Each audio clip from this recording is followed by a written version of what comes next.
बिस्मिल्लाहिर्रहमानिर्रहीम अस्सलाम वालेकुम। TRT वर्ल्ड ना तुर्की ਦਾ ਨਿਊਜ਼ ਚੈਨਲ ਹੈ। ਇੰਗਲਿਸ਼ ਦੇ ਵਿੱਚ ਵੀ ਉਹ ਹੈ ਵੇ, ਉਰਦੂ 'ਚ ਵੀ ਹੈ ਵੇ, ਤੁਰਕਿਸ਼ 'ਚ ਵੀ ਹੈ ਵੇ, ਅਤੇ ਮੇਰੇ ਖਿਆਲ ਬਾਕੀ ਅਰਬੀ ਦੇ ਵਿੱਚ ਜਾਂ ਹੋਰ ਜ਼ਬਾਨਾਂ 'ਚ ਵੀ ਹੋਣਾ ਹੈ। ਲੇਕਿਨ ਇਕੱਲਾ ਤੁਰਕੀ ਤਾਂ ਨਹੀਂ ਸਾਰਾ ਠੇਕਾ ਲੈ ਸਕਦਾ ਮੁਸਲਮਾਨਾਂ ਦਾ, ਬਾਕੀਆਂ ਨੂੰ ਵੀ ਕੋਸ਼ਿਸ਼ ਕਰਨੀ ਚਾਹੀਦੀ ਹੈ, ਬਾਕੀ ਮੁਸਲਮਾਨ ਮੁਲਕਾਂ ਨੂੰ ਵੀ, ਕਿ ਉਹ ਚੈਨਲ ਬਣਾਉਣ, ਨਿਊਜ਼ ਚੈਨਲ ਬਣਾਉਣ, ਕਿਉਂਕਿ ਦੁਨੀਆ 'ਤੇ ਜਾਂ ਯਹੂਦੀ ਨਿਊਜ਼ ਚੈਨਲ ਛਾਏ ਨੇ, ਜਾਂ ਹਿੰਦੂ ਛਾਏ ਨੇ, ਜਾਂ ਵੈਸਟਰਨ ਅਮਰੀਕਾ ਦੇ, ਯੂਰਪ ਦੇ। ਉਹ TRT ਦੇ ਨੇ ਇੱਕ ਬੜੀ ਪਿਆਰੀ ਖਬਰ ਦਿੱਤੀ ਸੀ ਕਿ ਅਫਰੀਕਾ ਦਾ ਇੱਕ ਜਿਹੜਾ ਨਾ ਮੁੰਡਾ ਫਰਾਂਸ ਦੇ ਇੱਕ ਮਿਊਜ਼ੀਅਮ 'ਚ ਜਾ ਕੇ ਨਾ ਇੱਕ ਬੁੱਤ ਪਿਆ ਹੁੰਦਾ, ਉਹਨੂੰ ਚੁੱਕਦਾ। ਤਰੀਹੀ ਬੁੱਤ ਜਿਹੜਾ ਫਰਾਂਸ ਨੇ ਚੋਰੀ ਕੀਤਾ ਹੈ, ਅਫਰੀਕਾ 'ਚੋਂ ਚੋਰੀ ਕਰਕੇ ਆਪਣੇ ਮਿਊਜ਼ੀਅਮ 'ਚ ਰੱਖੇ ਨੇ। ਇੰਜ ਇੰਗਲੈਂਡ ਨੇ ਚੋਰੀ ਕੀਤੇ ਨੇ। ਉਹ ਮੁੰਡਾ ਜਿਹੜਾ ਉਹ ਅਫਰੀਕੀ ਹਬਸ਼ੀ ਮੁੰਡਾ ਚੁੱਕ ਕੇ ਆਉਂਦਾ ਕਿ ਇਹ ਬੁੱਤ ਸਾਡਾ, ਮੈਂ ਵਾਪਸ ਲੈ ਕੇ ਚੱਲਾਂ ਵਾਂ। ਉਹਨੂੰ ਮਿਊਜ਼ੀਅਮ ਦੀ ਇੰਤਜ਼ਾਮੀਆ ਰੋਕਦੀ ਏ ਕਿ ਤੂੰ ਨਹੀਂ ਲੈ ਕੇ ਜਾ ਸਕਦਾ। ਕਹਿੰਦਾ ਕਿਉਂ ਨਹੀਂ ਮੈਂ ਲੈ ਕੇ ਜਾ ਸਕਦਾ, ਤੁਸੀਂ ਸਾਡੇ ਬੱਚੇ ਮਾਰੇ ਨੇ, ਸਾਡੀਆਂ ਔਰਤਾਂ ਮਾਰੀਆਂ ਨੇ, ਔਰਤਾਂ ਨਾਲ ਜ਼ਿਆਦਤੀ ਕੀਤੀ ਹੈ, ਬਜ਼ੁਰਗ ਮਾਰੇ ਨੇ, ਤੁਸੀਂ ਪੂਰੀਆਂ ਦੀਆਂ ਪੂਰੀਆਂ ਸਾਡੀਆਂ ਕੌਮਾਂ ਤਬਾਹ ਕਰ ਛੜੀਆਂ ਨੇ, ਸਾਡੀਆਂ ਜ਼ਬਾਨਾਂ ਖਤਮ ਕਰ ਛੜੀਆਂ ਨੇ, ਸਾਡੇ ਕਬੀਲੇ ਸਫਾਏ ਹਸਤੀ ਤੋਂ ਮਿਟਾ ਦਿੱਤੇ ਨੇ। ਯਾਨੀ ਕਿ ਉਹ ਦੱਸਦਾ ਤੁਸੀਂ ਸਾਡੇ ਨਾਲ ਇੰਨਾ ਜ਼ੁਲਮ ਕੀਤਾ ਹੈ। ਉਸ ਤੋਂ ਇਲਾਵਾ ਤੁਸੀਂ ਸਾਰੇ ਜਿਹੜੇ ਤਰੀਹੀ ਚੀਜ਼ਾਂ ਨੇ ਲੁੱਟ ਕੇ ਲਿਆ ਕੇ ਫਰਾਂਸ 'ਚ ਅਤੇ ਮਿਊਜ਼ੀਅਮ 'ਚ ਰੱਖ ਕੇ ਅਤੇ ਲੋਕਾਂ ਨੂੰ ਵਹਾ ਕੇ ਪੈਸੇ ਵੀ ਕਮਾ ਰਹੇ ਹੋ। ਸਾਡੀਆਂ ਚੀਜ਼ਾਂ ਦੇ ਤੁਸੀਂ ਪੈਸੇ ਕਮਾ ਰਹੇ ਹੋ, ਮੈਂ ਆਪਣਾ ਹੱਕ ਵਾਪਸ ਲੈਣ ਆਇਆ। ਜ਼ਾਹਰ ਹੈ ਉਹ ਵਿਚਾਰਾ ਲੈ ਕੇ ਤਾਂ ਵਾਪਸ ਨਹੀਂ ਜਾ ਸਕਦਾ, ਲੇਕਿਨ ਇਹ ਉਹਦਾ ਇਹਤਜਾਜ ਦਾ ਇੱਕ ਅਨੋਖਾ ਤਰੀਕਾ ਹੈ ਉਹਦਾ ਇਹਤਜਾਜ ਦਾ, ਔਰ ਇਹ ਬੜਾ ਅੱਛਾ ਤਰੀਕਾ ਹੈ। ਇਹਦੇ ਨਾਲ ਇਹ ਵੀਡੀਓ ਅਫਰੀਕਾ 'ਚ ਵੀ ਵੇਖੀ ਗਈ ਹੈ, ਪੂਰੀ ਮੁਸਲਮਾਨ ਦੁਨੀਆ 'ਚ ਵੀ ਵੇਖੀ ਗਈ ਹੈ। ਔਰ ਇੰਝ ਹੀ ਸਾਨੂੰ ਕਰਨਾ ਚਾਹੀਦਾ ਹੈ ਇੰਗਲੈਂਡ ਨਾਲ ਔਰ ਫਰਾਂਸ ਦੇ ਲੁਟੇਰਿਆਂ ਨਾਲ, ਜਿਹੜੇ ਆਪ ਲੁਟੇਰੇ ਹਨ, ਵਹਿਸ਼ੀ ਸਨ, ਦਰਿੰਦੇ ਸਨ। ਇਹਨਾਂ ਨੇ ਅਫਰੀਕਾ ਅਤੇ ਏਸ਼ੀਆ ਦੇ ਜਿਹੜੇ ਕਬਾਇਲੀ ਔਰ ਕੁਦਰਤੀ ਮਾਹੌਲ 'ਚ ਪਲਣ ਵਾਲੇ ਸ਼ਰੀਫ ਲੋਕ ਜਿਹੜੇ ਮਹਿਮਾਨ ਨਵਾਜ਼ ਸਨ, ਸਿਰਫ ਉਹਨਾਂ ਨੂੰ ਲੁੱਟ ਕੇ ਉਲਟਾ ਇਹਨਾਂ ਨੇ ਉਹਨਾਂ ਨੂੰ ਵਹਿਸ਼ੀ ਆਖਿਆ। ਹਾਲਾਂਕਿ ਯੂਰਪ ਅਤੇ ਫਰਾਂਸ ਅਤੇ ਇੰਗਲੈਂਡ ਜਿੱਡੇ ਵਹਿਸ਼ੀ ਦਰਿੰਦੇ ਨਸਲ ਪ੍ਰਸਤ ਕੋਈ ਨਹੀਂ। ਜਿਹੜੇ ਆਉਂਦੇ ਨੇ ਚਿੱਟੇ ਰੰਗ ਵਾਲੇ ਜਿਹੜੇ ਗੋਰੇ ਨੇ ਉਹ ਅਫਜ਼ਲ ਨੇ, ਜਿਹੜੇ ਬਰਾਊਨ ਰੰਗ ਦੇ ਯਾਨੀ ਕਿ ਅਸੀਂ ਦੂਜੇ ਨੰਬਰ 'ਤੇ ਹਾਂ, ਅਤੇ ਜਿਹੜੇ ਕਾਲੇ ਨੇ ਉਹ ਸਭ ਤੋਂ ਥੱਲੇ ਨੇ। ਯਾਨੀ ਰੰਗ ਦੀ ਬੁਨਿਆਦ 'ਤੇ ਇਹਨਾਂ ਨੇ ਸਦੀਆਂ ਤੋਂ ਇਨਸਾਨਾਂ ਦੇ ਨਾਲ ਇੰਨਾ ਜ਼ੁਲਮ ਕੀਤਾ ਹੈ।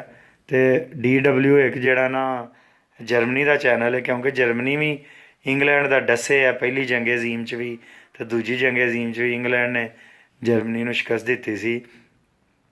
ਅਤੇ DW ਨਿਊਜ਼ ਦੀ ਮੈਂ ਇੱਕ ਡਾਕੂਮੈਂਟਰੀ ਵੇਖਣ ਡਿਆ ਸਾਂ, ਉਹ ਵੀ ਉਰਦੂ 'ਚ ਵੀ ਹੈ ਅਤੇ ਇੰਗਲਿਸ਼ 'ਚ ਵੀ ਹੈ।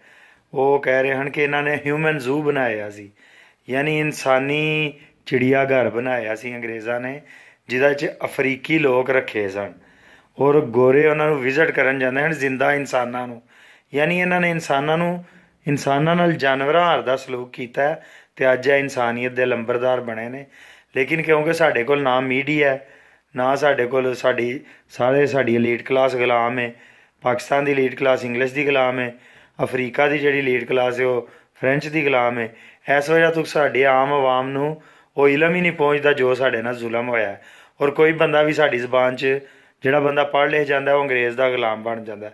ਉਹ ਇਹ ਨਹੀਂ ਕਰਦਾ ਕਿ ਪੜ੍ਹ ਲਿਖ ਕੇ ਆਪਣੀ ਕੌਮ ਨਾਲ ਆਪਣੀ ਜ਼ਬਾਨ 'ਚ ਗੱਲ ਕਰੇ। ਅਤੇ ਸਾਨੂੰ ਆਪਣੀ ਜ਼ਬਾਨ 'ਚ ਗੱਲ ਕਰਨੀ ਚਾਹੀਦੀ ਹੈ, ਆਪਣੀਆਂ ਜ਼ਬਾਨਾਂ ਬਚਾਉਣੀਆਂ ਚਾਹੀਦੀਆਂ ਨੇ।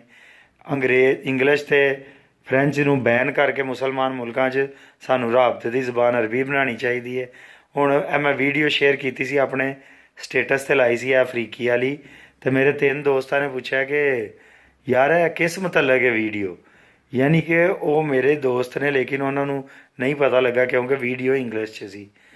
ਜਿੰਨੀ ਦੇਰ ਤੱਕ ਅਸੀਂ ਆਪਣੀ ਜ਼ਬਾਨਾਂ 'ਚ ਸਾਰਾ ਦੁਨੀਆ ਜੋ ਕੁਛ ਵਾਕਿਆਤ ਹੋ ਰਹੇ ਨੇ ਉਹ ਸਾਡੀਆਂ ਜ਼ਬਾਨਾਂ 'ਚ ਤਰਜਮਾ ਹੋ ਕੇ ਸਾਡੇ ਤੱਕ ਨਹੀਂ ਪਹੁੰਚਣਗੇ, ਸਾਡੇ ਲੋਕਾਂ ਨੂੰ ਇਲਮ ਸ਼ਊਰ ਨਹੀਂ ਆਏਗਾ। ਜਿੰਨੀ ਦੇਰ ਤੱਕ ਸ਼ਊਰ ਨਹੀਂ ਆਏਗਾ, ਅਸੀਂ ਯੂਰਪ, ਅਮਰੀਕਾ ਅਤੇ ਫਰਾਂਸ ਦੇ ਦਰਿੰਦਿਆਂ ਦੇ ਨਾਲ ਮੁਕਾਬਲਾ ਨਹੀਂ ਕਰ ਸਕਾਂਗੇ। ਲਿਹਾਜ਼ਾ ਹੁਣ ਸਾਡਾ ਮੀਡੀਆ ਤਾਂ ਨਹੀਂ ਹੈ, ਅਤੇ ਜਿੰਨੀ ਦੇਰ ਤੱਕ ਸਾਡੇ ਉੱਤੇ ਅੰਗਰੇਜ਼ ਦੀ ਅਤੇ ਫਰੈਂਚ ਦੀ ਗੁਲਾਮ ਐਲੀਟ ਕਲਾਸ ਮਸਲਤ ਹੈ, ਇਨਫਰਾਦੀ ਤੌਰ 'ਤੇ ਸਾਡੇ 'ਚ ਹਰ ਬੰਦੇ ਨੂੰ ਕੋਸ਼ਿਸ਼ ਕਰਨੀ ਚਾਹੀਦੀ ਹੈ ਕਿ ਜੋ ਕੁਛ ਵੀ ਉਹ ਵੇਖੇ, ਜਿੰਨੀ ਵੀ ਉਹਦੀ ਸਮਝ ਹੈ ਵੇ, ਉਸ ਮੁਤਾਬਕ ਉਹਦੇ ਉੱਤੇ ਆਪਣੀ ਜ਼ਬਾਨ 'ਚ ਆਪਣੇ ਦੂਜੇ ਭਰਾਵਾਂ ਨੂੰ ਉਹਦੇ ਤਲੀਮ ਦੇਵੇ। ਉਹ ਇੱਕ ਹਬਸ਼ੀ ਬੜਾ ਮੋਟੀਵੇਸ਼ਨਲ ਸਪੀਕਰ ਹੈ, ਯਾਨੀ ਕਿ ਲੋਕਾਂ ਨੂੰ ਉਭਾਰਦਾ। ਉਹਨੇ ਬੜੀ ਪਿਆਰੀ ਗੱਲ ਕੀਤੀ, ਉਹਨੇ ਕਿਹਾ ਈਚ ਵਨ ਟੀਚ ਵਨ, ਯਾਨੀ ਕਿ ਹਰ ਬੰਦਾ ਇੱਕ ਬੰਦੇ ਨੂੰ ਤਲੀਮ ਦੇਵੇ। ਇੰਝ ਹੀ ਅਸੀਂ ਸਾਰੇ ਬੰਦੇ ਰਲ ਕੇ ਆਪਣੀ ਕੌਮ ਨੂੰ ਤਲੀਮ ਦਿਆਂਗੇ। ਅਤੇ ਤਲੀਮ ਹੀ ਹੈ, ਕੁਰਾਨ ਆਂਦਾ ਇਕਰਾ ਬਿਸਮੀ ਰੱਬਿਕਲ ਲਜ਼ੀ ਖਲਕ। ਕੁਰਾਨ ਦਾ ਪਹਿਲਾ ਲਫ਼ਜ਼ ਹੈ ਪੜ੍ਹੋ, ਪੜ੍ਹੋ, ਸੁਣੋ, ਅੱਛੇ ਲੋਕਾਂ ਨੂੰ ਸੁਣੋ, ਤਾਂ ਕਿ ਸਾਡਾ ਸ਼ਊਰ ਵਧੇ, ਸਾਡਾ ਇਲਮ ਵਧੇ, ਅਸੀਂ ਗੋਰੇ ਦੁਨੀਆ ਨੂੰ ਇੰਗਲੈਂਡ, ਫਰਾਂਸ, ਅਮਰੀਕਾ ਦੇ ਜ਼ੁਲਮ ਤੋਂ ਨਿਜਾਤ ਦੇ ਸਕੀਏ। ਅਸੀਂ ਨਾ ਨਸਲ ਪ੍ਰਸਤ ਆ, ਨਾ ਸਾਡਾ ਕੋਈ ਇੰਝ ਦਾ ਏਜੰਡਾ ਹੈ ਕਿ ਅਸੀਂ ਦੁਨੀਆ 'ਤੇ ਕਬਜ਼ਾ ਕਰਕੇ ਇਹ ਕਹਿਣਾ ਕਿ ਪਾਕਿਸਤਾਨੀ ਅਫਜ਼ਲ ਨੇ ਜਾਂ ਪੰਜਾਬੀ, ਸਿੰਧੀ, ਬਲੋਚ, ਪਸ਼ਤੂਨ ਅਫਜ਼ਲ ਨੇ ਜਾਂ ਅਰਬ ਅਫਜ਼ਲ ਨੇ ਜਾਂ ਤੁਰਕ ਅਫਜ਼ਲ ਨੇ। ਅਸੀਂ ਕਹਿੰਦੇ ਹਾਂ ਸਾਰੇ ਇਨਸਾਨ ਆਦਮ ਦੀ ਔਲਾਦ ਨੇ, ਸਾਰੇ ਬਰਾਬਰ ਨੇ, ਲੋਕਾਂ ਦੇ ਵਿੱਚੋਂ ਅੱਛਾ ਹੋਵੇ ਜਿਹੜਾ ਲੋਕਾਂ ਵਾਸਤੇ ਫਾਇਦੇ ਵਾਸਤੇ ਵੇ। ਅਤੇ ਆਲਮੀ ਸੂਦੀ ਯਹੂਦੀ ਸਰਮਾਇਆਦਾਰਾਂ ਨੂੰ ਔਰ ਇੰਗਲਿਸ਼ ਔਰ ਫਰੈਂਚ ਦੀ ਗੁਲਾਮੀ ਤੋਂ ਅਸੀਂ ਪਾਕਿਸਤਾਨੀਆਂ ਨੇ ਸਾਰੀ ਦੁਨੀਆ ਨੂੰ ਇਨਸ਼ਾਅੱਲਾ ਆਜ਼ਾਦ ਕਰਾਉਣਾ ਹੈ। ਔਰ ਇਹ ਆਜ਼ਾਦੀ ਉਦੋਂ ਆਏਗੀ ਜਦੋਂ ਅਸੀਂ ਆਪ ਇੰਗਲਿਸ਼ ਦੀ ਗੁਲਾਮੀ 'ਚੋਂ ਨਿਕਲਾਂਗੇ ਔਰ ਆਪਣੀ ਕੌਮ ਨੂੰ ਤਲੀਮ ਦਿਆਂਗੇ ਆਪਣੀਆਂ ਜ਼ਬਾਨਾਂ ਦੇ ਵਿੱਚ। ਅਤੇ ਇਹ ਉਹ ਮੈਂ ਵੀਡੀਓ ਵੀ ਇਹਦੇ ਨਾਲ ਜੋੜਾਂਗਾ। ਠੀਕ ਹੈ, ਅਸਲਾਮ ਵਾਲੇਕੁਮ। La maison avec ses patrimoines qui a été volé, pillé dans notre cher et mère patrie d'Afrique. Pouvez-vous répondre à ces questions? Oui. Par quels moyens le musée de Louvre a pris ça? Des milliers d'enfants, l'Afrique entière a été détruite. L'Occident de manière générale a volé. L'Occident de manière générale a volé. Non, je vous ai pas filmé. A pillé, a détruit. Non, je le filme lui. Détruit de peuples entiers, détruit des nations entières, détruit de peuples, détruit.